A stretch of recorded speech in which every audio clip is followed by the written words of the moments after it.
चुनाव में तो आप जानते ही कि आपको अगर टिकट फ्री का भी मिला है, पहली बात तो कोई पार्टी दे नहीं रहा, दे भी देता है तो आपके पास 3-4 करोड़ रुपया चाहिए चुनाव लड़ने के लिए। तो उस समय में बाकी स्टेट में आप पैसा से वोट भी स्नैच कर सकते हैं, लेकिन बिहार में आप देखिएगा जो जातीय गोलबंदी रहता है तो वो जल्दी अपना माने लॉयलिटी स्विच ऑन नहीं करता है।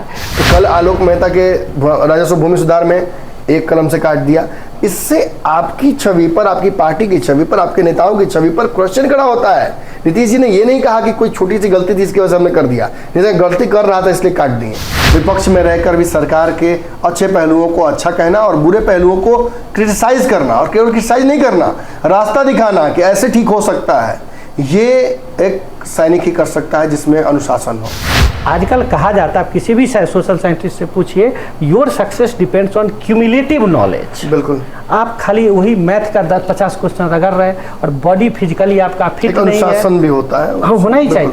जो काम आप फिजिकली फिट रह के 8 घंटा 9 घंटा पढ़ के कर सकते हैं, वो आउटपुट आप 13 घंटा पढ़ तो लिए, लेकिन आउटकम क्या हुआ। 2024 की रणभेरी फूकी जा चुकी है। देखिए, इंडिया वर्सेस एनडीए होना लगभग तय है। जहाँ विपक्ष ने अपने कुनबे को बढ़ाते हुए 26 दलों तक पहुंचा दिया है, वहीं एकाएक 2016 के बाद एनडीए की भी नींद खुली है। कल तो खुद नीतीश कुमार ने कहा कि एनडीए की बैठक कहाँ होती थी। आज अगर एनडीए की बैठक हो रही है तो निश्चित तौर पर इसका एक बड़ा कारण है कि विपक्ष ने अपना कुनबा बढ़ाया है। प्रधानमंत्री नरेंद्र मोदी को 2024 में चुनौती महसूस हो रही है, इसीलिए ऐसा कर रहे हैं। आज खबर आपको प्राप्त हुई होगी कि अविश्वास प्रस्ताव लाया जा रहा है, जिसे स्वीकार कर लिया गया है। इस पर चर्चा होगी। मणिपुर की हिंसा और मणिपुर की घटना से लगातार केंद्र सरकार नरेंद्र मोदी अपने आप को दूर रख रहे थे, लेकिन अब इस मामले पर भी चर्चा होगी। चर्चा तो इस मामले पर भी होगी कि बिहार में पिछले लगातार 6 महीनों से अपराध जिस तरह से बढ़े हैं, अपराधी बेलगाम हुए हैं, पुलिस प्रशासन पर भी हमले हुआ करते हैं, और जो पुलिस बिहार के अपराधियों से लाठी खाती है वो बिहार में शांतिपूर्ण प्रदर्शन कर रहे भाजपा कार्यकर्ताओं पर भी लाठी चलाकर उन्हें मार देती है, और बिजली के लिए मांग कर रहे आम नागरिकों पर गोली जला देती है। आपने देखा होगा लगातार कई बिहार की जुड़ी हुई चर्चाओं में मेरे साथ एक गेस्ट हमेशा रहते थे। उन गेस्ट की श्रृंखला में कई बार आपने देखा होगा कि रजनीश जी भी मौजूद रहते हैं। रजनीश जी एक रिटायर्ड आर्मी ऑफिसर हैं, ये एयरफोर्स में अपनी सेवा दे चुके हैं। फिलहाल राजद के जो सैनिक प्रकोष्ठ है उसके उपाध्यक्ष हैं। विभिन्न राजनीतिक मुद्दों पर और जो सामाजिक मुद्दे हैं उन पर आप गूढ़ अध्ययन करके इनकी रिसर्च की हुई बातों को सुनते हैं। आज स्टूडियो में हमारे साथ मौजूद है। स्वागत है रजनीश जी आपका। नमस्कार। देखिए, जो कुछ हो रहा है, चूँकि आप एक पॉलिटिशियन में और आपका एक सामरिक अनुभव भी रहा है, कैसे आप देख रहे हैं? मणिपुर की घटना को अलग कहा जा रहा है, बिहार की घटनाएं जो हो रही हैं उनको अलग है। पिछले 10 दिनों में बिहार में 6-7 ऐसे गैंगरेप की घटनाएं हुई हैं जो मणिपुर से भी जघन्य हैं, लेकिन हम मणिपुर पर क्यों अटके हुए हैं? मणिपुर का क्या है सर कि उसमें स्टेट म्यूट स्पेक्टेटर हो गया है जी, और दूसरा जो एडमिनिस्ट्रेटर है, इंक्लूडिंग जो सेंट्रल एडमिनिस्ट्रेटर है, होम मिनिस्टर, आई कैन माने प्राइम मिनिस्टर साहब के बारे में भी कह सकता हूँ, और अपोजिशन लीडर के बारे में भी कह सकता हूँ कि किसी को यह नहीं समझ में आ रहा है कि क्या किया जाए। इससे पहले दोनों पक्ष में इतना जाट आंदोलन देखा, गुज्जर आंदोलन देखा, हमने देखा कि आरक्षण के लिए बहुत बड़ी बड़ी लड़ाई हुई है और बहुत कोलेटरल डैमेज हुआ है, तो ये अलग कैसे हो गया? इसमें क्या है कि इस अब मुझे बोलना नहीं चाहिए, लेकिन मैंने है जो पर्सनल एक्सपीरियंस से कह रहा हूँ कि मैंने बंगाल भी देखा है और मणिपुर भी देखा है।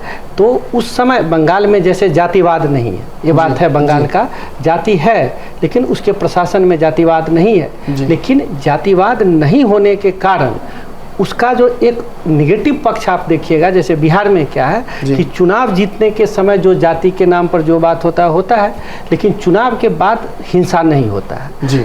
आप ये भी देखिएगा कि कहीं पर अगर 10,000 मान लीजिए किसी जाति के लोग हैं और किसी का 500 ही है, तो उसको वोट देने से कोई रोकता नहीं है, धमकी उमकी जो कह दे, लेकिन लालच देता है। और वोट देने के बाद ये नहीं कि उसके घर को जला दे, उसको मार दे, ये करे, लेकिन बंगाल में वैसा हो रहा है।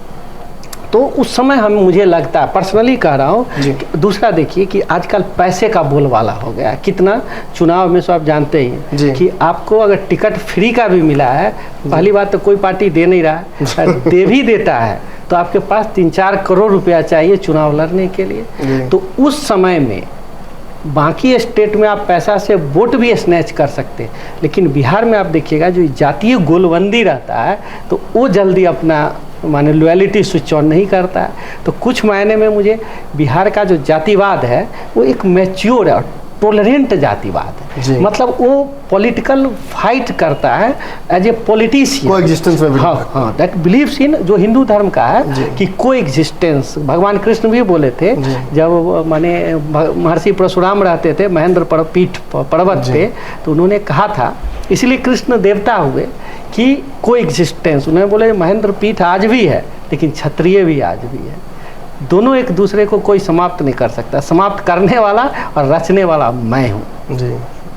ये बात मणिपुर में लोग समझ नहीं, वो जो कुकी लोग हैं जिन पर क्रिश्चियन मिशनरी का इन्फ्लुएंस है, मैं ये नहीं कहना चाहता वो लोग अंग्रेजी बोलते अच्छे सब कुछ करते हैं अनसिविलाइज्ड है, लेकिन उनमें वो टॉलरेंस नहीं है। अब जैसे हाई कोर्ट ने ऑर्डर दिया था कि मेटी को भी एसटी स्टेटस कंसीडर किया जाए, उस बात पे पहली गोली चूड़ा चांदपुर पे कुकी लोगों ने चला दी थी।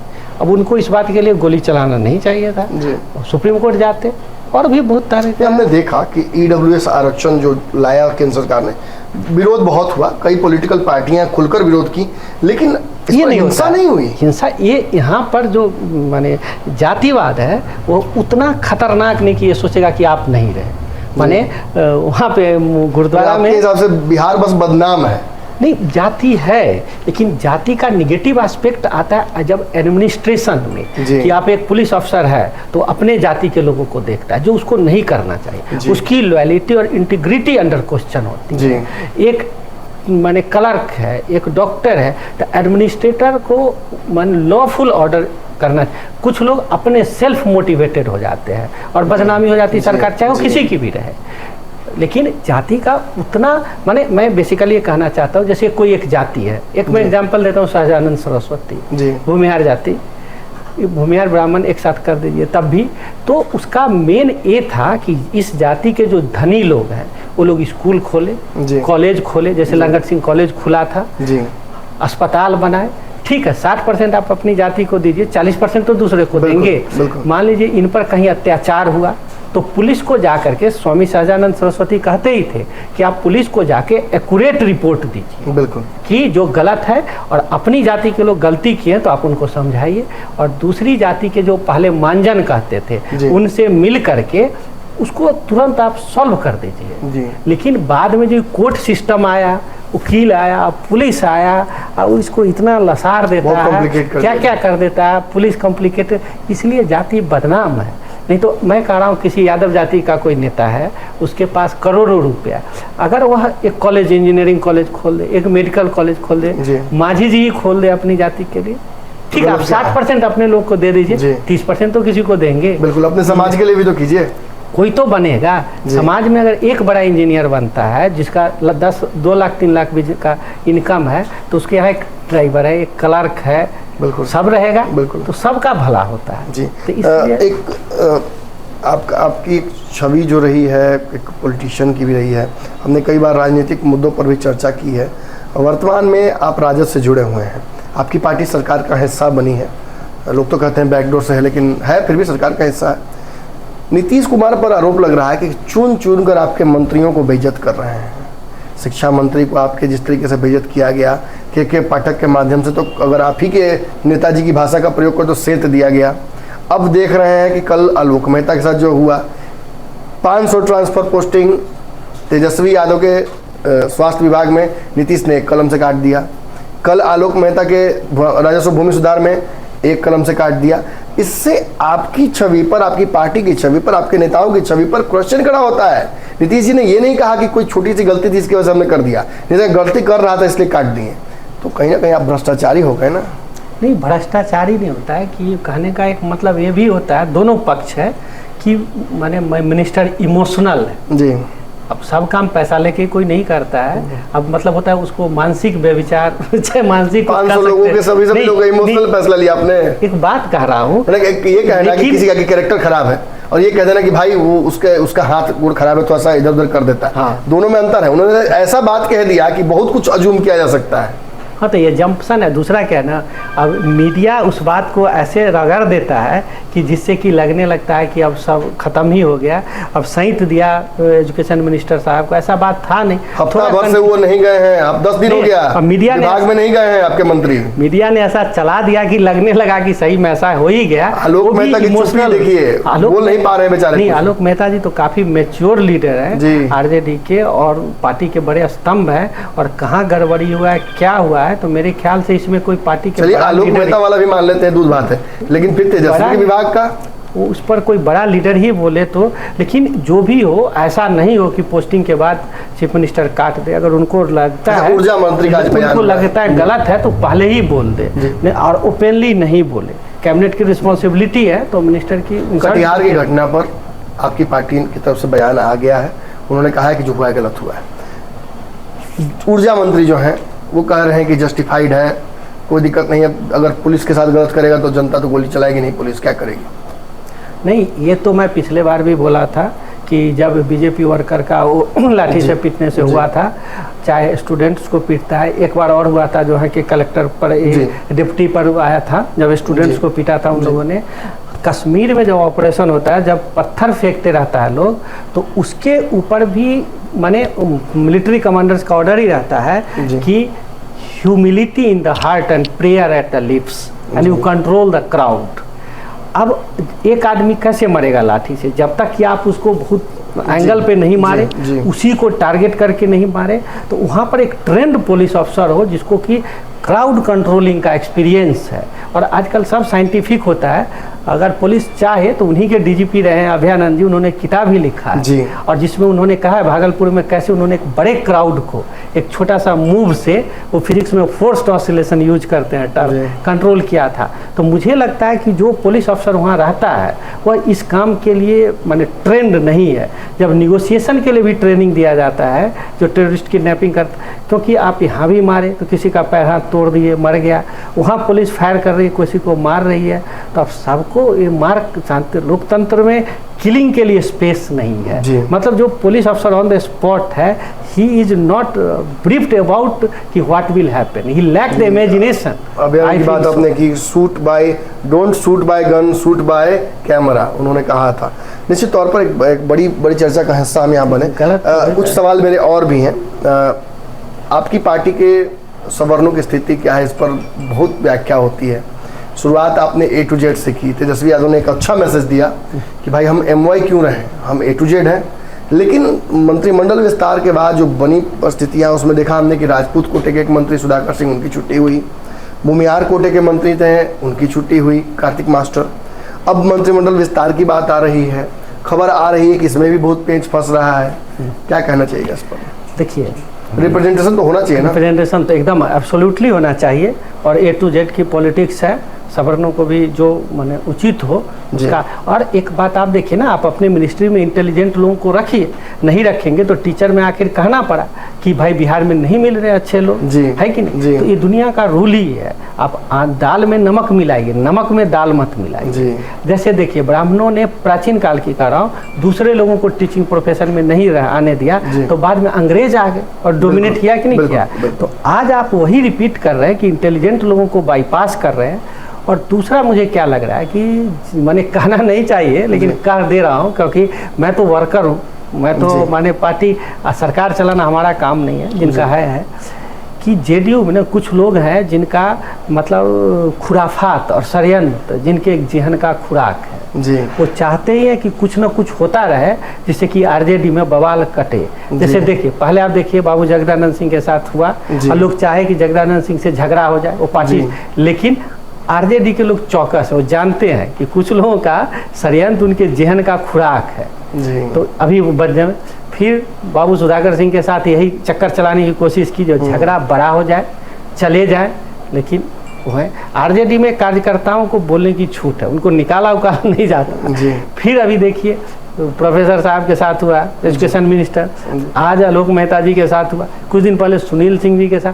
तो कुछ लोग चाहते हैं कि हमारे पार्टी में इस सब को लेके बवाल कटे। कौन चाहता है? नीतीश जी चाहते होंगे। नहीं, अब जदयू में कुछ लोग हैं जिनका कि षड्यंत्र उनके माने जेहन का खुराक है। जब तक कुछ नहीं करता है, चोर चोरी से जाए, तुम हेरी फेरी नहीं करने से जाए। कुछ लोग हैं ऐसा जो चाहते हैं हमारी पार्टी का, और उसी में देखिए कार्तिक मास्टर बने तो उनको बवाल का बनाना ही नहीं था, क्या गवर्नमेंट के पास इनपुट नहीं था, पहले ही कह देते। ये तो बेइज्जत करने जैसा हुआ, और हमारी पार्टी का फेस लूज करने जैसा। बाबू सुधाकर सिंह के साथ उन्होंने क्या गलत कहा था? एक करप्ट सेक्रेटरी को आप मिनिस्टर के ऊपर बैठा दिए हैं। फौज में भी कहा जाता था कि don't put the deputy without his consent. आप एक गवर्नर नहीं एक्सेप्ट करते सेंट्रल गवर्नमेंट का बिना कंसेंट के, और एक सेक्रेटरी आप बैठा रहे मिनिस्टर के ऊपर, तो गलत था। और भी वो कह रहे थे करप्ट है, एक्सप्लेनेशन मांगते। अगला सवाल लेकिन मेरा यही था रजनीश जी कि तेजस्वी यादव विपक्ष में थे 2020 में, ऑलमोस्ट सरकार बनाते बनाते आप रह गए थे। एग्जिट पोल में हर जगह आपकी सरकार बन रही थी, चुनाव में बहुत मार्जिन से रह गए। विपक्ष में एक बहुत बढ़िया काम किया था तेजस्वी यादव ने, बाहर खड़े करके सरकार की भवें खड़ी कर दी थी। सत्ता में आए हैं तो मुझे लगता है कि पॉपुलैरिटी बहुत घट गई है, या कुछ ऐसे षड्यंत्र जिसकी बात आप कर रहे हैं उसकी वजह से भी जनता के बीच पॉपुलैरिटी मुझे लगता है कि थोड़ा कम हुआ है। विपक्ष में थे तो बहुत तगड़ा उनका राजनीति था। अब देख रहे हैं कि नीतीश कुमार के आगे पीछे घूमते नजर आते हैं। सामने ही नीतीश कुमार कई बुराइयां कर देते हैं कि मंत्री ने गड़बड़ किया होगा, आप ही के मंत्री हैं। मैंने कुछ और, जैसे देखिए हम लोग का साफ एजेंडा था, जो शराबबंदी कानून है उसमें हम अमेंडमेंट करेंगे जी, एकदम हमारा एजेंडा साफ था जी। Day night we are discussing, लेकिन वो नहीं हुआ। तो जो तारी बेचने वाला जो है उसमें भी तो लोअर का माने दलित लोग हैं काफ़ी, तो वो तो गलत हुआ है, जिससे कि सिंपैथेटिक अप्रोच था। हाँ, उसमें उन लोगों में तेजस्वी जी के लिए काफ़ी माने हम कह सकते हैं कि there was huge reservoir of affection, that affection is esteem is losing now, क्योंकि वो हमें करना चाहिए था, नहीं तो हम नहीं करते। लालू जी का स्टाइल क्या था कि अगर वो बोलेंगे हम ये काम करेंगे तो कर देंगे। फिर रिक्रूटमेंट प्रोसेस था, उसमें 10 लाख नौकरी की बात थी। शिक्षा विभाग में इतने रोजगार की संभावना थी। अब के पाठक की खबर आई कि उन्होंने कितने शिक्षकों को निकालने की तैयारी कर दी। वो आकर के ऐसा गड़म गड़ कर कुछ होता है। पुलिस डिपार्टमेंट है जेडीयू के पास, पिटाई कर देते हैं वो लोग, आंसर मांगते हैं आप लोग हम लोगों से। तो गलतियां हो रही है सरकार से जिसके लिए हम लोग जवाबदेह नहीं है, लेकिन वो आता है। रजनी जी, कुछ व्यक्तिगत सवाल भी हैं आपको लेकर। कई दर्शकों ने भी ये बात जानने की कोशिश की कि भाई राजनीति में अगर कोई आता है या राजनीतिक बातें करता है तो उसका पर्सनल इंटरेस्ट जरूर होता है। दरभंगा में हमने आपको बहुत काम करते देखा। हमने देखा कि पेयजल को लेकर, शौचालयों को लेकर, सफाई को लेकर, वहाँ के वातावरण को लेकर, स्कूलों की परिस्थितियों को लेकर, अस्पतालों को लेकर एकदम एक मुहिम चला रहे हैं आप। क्या है, क्या वहाँ से राजनीतिक कोई इंटरेस्ट है आपका? चुनाव लड़ने की तैयारी कर रहे हैं? क्या तेजस्वी से बात हो गई है, या आप अपने लिए क्षेत्र रक्षण खुद ही कर रहे हैं? नहीं, अब मैं तो इतना बड़ा लीडर नहीं हूँ जो तेजस्वी जी से बात हो, लेकिन जो पॉलिटिक्स में है तो इलेक्शन कंटेस्ट करेगा ही जी, वो तो नेचुरल है। जो स्टूडेंट है वो तो एग्जाम देगा ही। अब एग्जाम में पास हो फेल हो उसकी बात है, तो मैं ही नहीं। क्या बदलना है दरभंगा में? दरभंगा में देखिए बहुत कुछ करने के लिए काम है। जैसे मैं पहले ही से कह रहा हूँ, आप माने मेरा जो एजेंडा है कि आप किसी भी दिल्ली मेट्रो स्टेशन पर जाइए, वहाँ शौचालय देखिए, भले उसका चार्ज जितना हो। मेरा अगर मैं वैसा चाहता हूँ कि टावर पे, लहरियासराय टावर, दरभंगा टावर, कचहरी के पास, खास के जो महिलाएं दूर दूर से आती है, डिस्ट्रिक्ट हेडक्वार्टर है तो उनको ज़रूरत होता ही है, बिल्कुल। तो उस एक शौचालय हो जाए। अब बस स्टैंड बना हुआ है लेकिन इतना कचरा है, न एक फैन है न लाइट है। अब रात में लेडीज 1 घंटा वहाँ इंतजार नहीं कर सकती, तो उसको पैसा है। अब देखिए 3-3 पोखर है, दरभंगा कुछ दिन पहले तक पानी के त्राही कर रहा था, और उसमें इतना पानी है कि complete full year it can sustain supply of water. और 50-50 लाख रुपया सौंदर्यीकरण के लिए रखा हुआ, लेकिन लीडरशिप में इमेजिनेशन है। तो मैं कह रहा हूँ कि मैं उसको I will make the capital of Mithilanchal. School देखिए, प्राइवेट स्कूल से पैसा लेता है, स्कूल खोलता नहीं। 11-12 का मैं बोल रहा हूँ, पाठक साहब से मैं बार बार करूँ उस पर ध्यान दें। प्राइवेट स्कूल खुल ही नहीं रहे, डमी स्कूल चल रहा है। सबसे ज़्यादा समस्तीपुर, दरभंगा, मुजफ्फरपुर इसमें चल रहा है डमी स्कूल। हाँ, स्कूलिंग का भी तो एक पॉजिटिव इफेक्ट है। खाली आप फिजिक्स केमिस्ट्री मैथ पढ़ते रहिए और एक तकिया लेकर के पेट में स्टूडेंट को। आजकल कहा जाता है, आप किसी भी सोशल साइंटिस्ट से पूछिए, your success depends on cumulative knowledge. बिल्कुल, आप खाली वही मैथ का 10-50 क्वेश्चन रगड़ रहे हैं और बॉडी फिजिकली आपका फिट नहीं है। अनुशासन भी होता है, हाँ, होना ही चाहिए। जो काम आप फिजिकली फिट रह के 8 घंटा 9 घंटा पढ़ के कर सकते हैं, वो आउटपुट आप 13 घंटा पढ़ तो लिए लेकिन आउटकम क्या हुआ? बिल्कुल डिस्कशन होता है, डिस्कशन होता है, टीचर से क्रॉस क्वेश्चनिंग होता हाँ, है, बिल्कुल। तो वो सब माने बंद है, स्टूडेंट का प्रोफाइलिंग नहीं हो रहा है। तो इसके लिए और फिर देखिए ड्रेनेज सिस्टम आप जाके देखिए दरभंगा हॉस्पिटल से, एक बारिश हो जाए दिस मच जी mud not water, this much deep mud develops immediately. तो माने ये क्या है? दैट इज द माने lack and loss of leadership, और कुछ नहीं है। और सबसे बड़ा जो दरभंगा में चुनाव का इस बार एजेंडा बनेगा वो बनेगा बागमती फ्लड का। अगर घुघराहा में ब्रिज बना, जिसके लिए जेडीयू लीडर संजय झा लगे हुए हैं जी, तो बीजेपी की हार निश्चित है। क्योंकि अगला सवाल मेरा यही था कि आप अपने दोनों अनुभवों के हिसाब से, राजनीतिक और सामरिक दोनों अनुभवों के हिसाब से बताइए, ये इंडिया जो बना है, बहुत सारे दल एक साथ आए हैं, दल तो मिले हैं आपके, लेकिन दिल मिलता हुआ मुझे नज़र नहीं आया है, मेरी अनुभव है। एनडीए के भी 38 दल एक साथ हुए हैं, तो हमें एक दिखा कि नरेंद्र मोदी के आसपास वो ध्रुवीकरण हो रहा है। आपके यहाँ ध्रुवीकरण किसके आसपास हो रहा है समझ में नहीं आ रहा है। दोनों में से कौन भारी पड़ेगा 24 में? आपका आकलन क्या है? देखिए माने अभी तो बराबर पर है, जो अभी बराबर है, क्योंकि इधर भी कोई लीडर नहीं है। हाँ, उधर जो बीजेपी के जो प्रेसिडेंट है जेपी नड्डा साहब, आप उनका एक्टिविटी देखिए तो वो खाली गड्ढा ही खोदते हैं बीजेपी के लिए भी। क्योंकि आप वो देखिए महंगाई पे जो होना चाहिए उनका काम है, जो अटल जी के समय होता था, अडवाणी जी के समय, कि लीडरशिप को फीडबैक देना।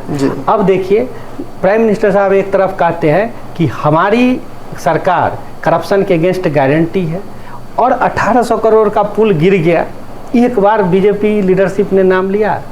फिर आप देखिए महाराष्ट्र में आपने इतने हजारे करोड़ को 4 स्टेट वालों को ले लिया, जबकि अटल जी कहते थे हम ऐसे समय में सत्ता को चिमटे से भी छूना पसंद है। आप 1998 का लोकसभा डिबेट देखिए उनका।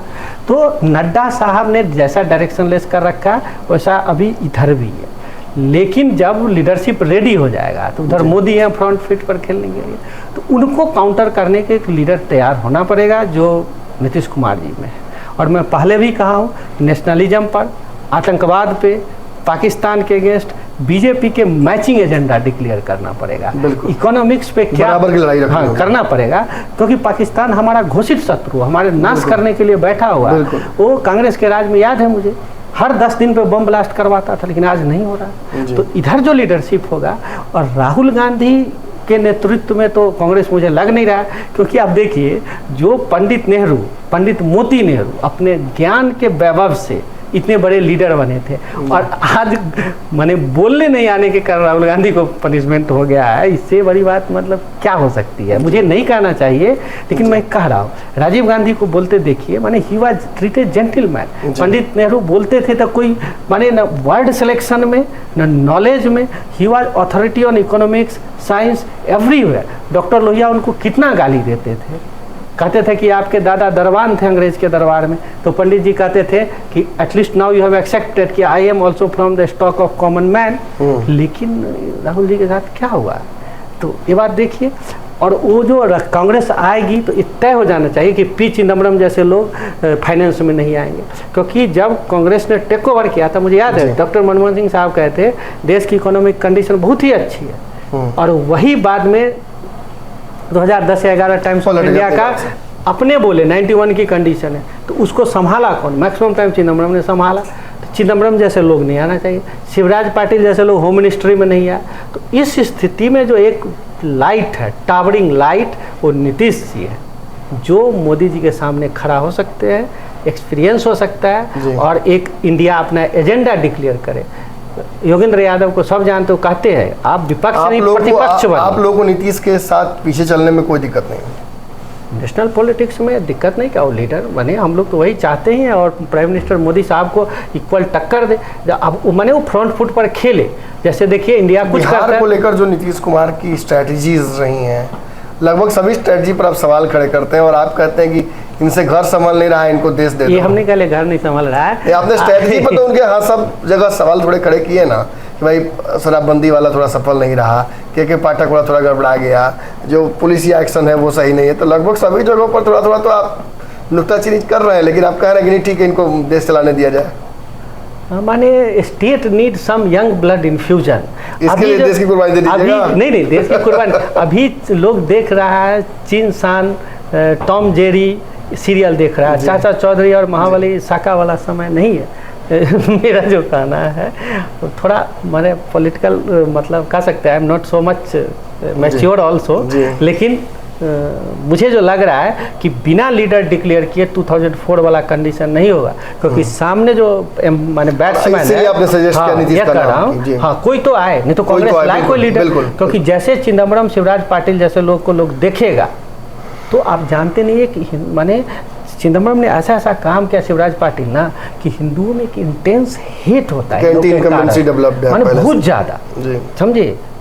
तो ये जो मोदी साहब चेहरों से नफरत करा दिया था भाजपा। हाँ, आपको याद होगा शरद यादव ने कहा था कि मैं अहलुवालिया, चिदम्बरम, मनमोहन सिंह तीनों का नाम ही नहीं सुनना चाहता हूँ। जब उन्होंने अहलुवालिया ने बोला था कि 22 रुपया में बॉम्बे में ब्रेकफास्ट मिलता है कि नहीं, तो इन लोगों से सरकार बचे और यंग डायनामिक लोग, एजेंडा तय हो जाए।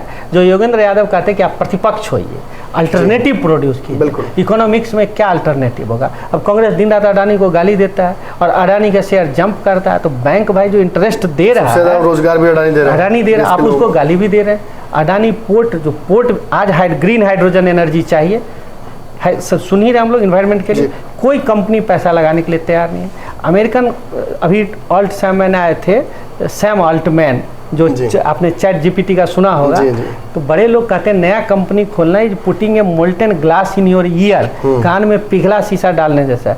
तो कोई भाई लगाओ पोर्ट में पैसा, तो अडानी लगाएगा भी उसको आप गाली देंगे, अंबानी लगाएगा भी आप उसको गाली देंगे, तो हमारा क्या इकोनॉमिक पॉलिसी होगा? पर इस तरीके से हमला करना नहीं। हाँ, लेकिन मैं ये चाहता हूँ कि पूंजीपतियों के लिए एक गाइडलाइंस हो कि भाई आप पॉलिटिक्स में इंटरफेयर मत कीजिए। जो हम लोग सुनते हैं कि एक पार्टी को, हमने अभी खबर सुनी थी कि लगभग 400 करोड़ समथिंग बड़े बड़े पूंजीपतियों का बैंक ने माफ कर दिया कर्जा, और आम गरीबों का घर नीलाम हो जाता है। ये सब ट्रांसपेरेंसी, ये समाजवाद है कि जो होगा सबके लिए बराबर होगा, किसी के लिए मतलब ये पार्शियलिटी नहीं हो। तो ये हम चाहते हैं, जो बीजेपी में समाजवाद खत्म हो रहा है, हम ये चाहते हैं। वो जो मोदी साहब बोलते हैं कि करप्शन को नहीं बर्दाश्त करेंगे, लेकिन पार्टी वाले क्या क्या करते हैं आप देखते ही हैं, तो जो बॉम्बे में किए चाहे जहाँ तहाँ करते ही रहते हैं। तो उस पर हम लोग चाहते हैं कि एकदम से निर्णायक बहस हो। और प्राइम मिनिस्टर कुछ बोलते हैं, देखिए इंडिया कुछ बोलता है तो Modi ji direct front foot पर खेलते हैं। किसान, यहाँ भी तो कोई हो जो खेले। औरों के लिए किसान, मूल्य वृद्धि के लिए जवान, किसान, फिर जवान, फिर हमने देखा पहलवान। लगभग मोदी की पॉपुलैरिटी भी गिरी है, कुछ ना कुछ काफ़ी गिरी है, थोड़ी मोड़ी नहीं गिरी है। इसका फायदा उठाया जा सकता है। उनकी पॉपुलैरिटी थोड़ा मोड़ा बच गई कि उन्होंने तेल क्राइसिस मैनेज कर लिया, नहीं तो यहाँ लंका वाला हाल होता, बीजेपी नेता को छोड़ के भागना। सबसे बड़ा डिमेरिट है अग्निवीर। मैं चाहता हूँ इंडिया अपने एजेंडा में डिक्लेयर करे कि अग्निवीर स्कीम को हम एबॉलिश कर देंगे। जैसे कांग्रेस तो भर्तियाँ शुरू हो गई, होगा ठीक है, जो हो गया सो हो गया, और बाकी तो एबॉलिश हो, सिस्टम ओल्ड सिस्टम इंट्रोड्यूस किया जाएगा। जैसे था ना कि पोटा को पहले ही बार में हम हटा दिए थे उस बार, फिर ये था कि फर्स्ट कलम से ही 10 लाख नौकरी। तो एक नया एजेंडा हो जो अग्निवीर स्कीम को ख़त्म कर दिया जाएगा। वो तब इनकी पॉपुलैरिटी बच गई। वो तेल में इन्होंने जो मैनेज कर लिया रसियन तेल से, और फार्मा इंडस्ट्री को मैं देख रहा हूँ कि इट इज़ बूमिंग। फार्मा में इन्होंने माने कोरोना के दौरान इन्होंने समझ लिया आपदा में अपॉर्चुनिटी को, जो चाइना वाला अल्टरनेटिव्स पे इंडिया बने। एक बड़े इकोनॉमिस्ट ने मुझे कहा था, इसलिए मैंने देखिए बिहार की घिसी पिटी राजनीति को बदलना होगा, और वो बदलेगा कब? जब इस तरीके से कंस्ट्रक्टिव क्रिटिसिज्म होगा, विपक्ष में रहकर भी सरकार के अच्छे पहलुओं को अच्छा कहना और बुरे पहलुओं को क्रिटिसाइज करना, और केवल क्रिटिसाइज नहीं करना, रास्ता दिखाना कि ऐसे ठीक हो सकता है। ये एक सैनिक ही कर सकता है जिसमें अनुशासन हो। सैनिक थे, अब राजनीति में आए हैं। क्या विशेष लेकर आए हैं वो तो आप लगातार देख ही रहे हैं। एक श्रृंखला के माध्यम से हम ऑनलाइन इनसे जुड़ते हैं और लगातार दर्शकों के राजनीतिक ज्ञान को भी और सामरिक ज्ञान को भी बढ़ाने की कोशिश करते हैं। लेकिन आज स्टूडियो में हमारे साथ मौजूद है, इसलिए बहुत बहुत धन्यवाद पहले तो आपका रजनीश जी। दर्शकों, आप भी कोई सवाल पूछना चाहते हो तो इनसे पूछ सकते हैं। लगातार कमेंट बॉक्स में हमारी नज़र रहती है, आपकी नज़र भारत लाइव पे होनी चाहिए। धन्यवाद। हाँ, आप लोग भी कुछ सजेशन दें जी, हमें मार्गदर्शन करें। अगर ये वीडियो पसंद आई और वह बिहार के राजनीति और बिहारियत से सरोकार रखेनी तो सब्सक्राइब बटन दबा के चैनल के सब्सक्राइब कर ली। ओजे एगो घंटी बा, ओकरा बटन दबा देला से कुल सटीक और मारक खबर रुआ मुफ्त में मिल जाई। अगर रुआ पत्रकारिता के हमनी के नया प्रयोग में सहयोग कर चाहतानी तो ज्वाइन बटन दबा दी। पेटीएम नंबर नोट कर ली 9386816700। धन्यवाद।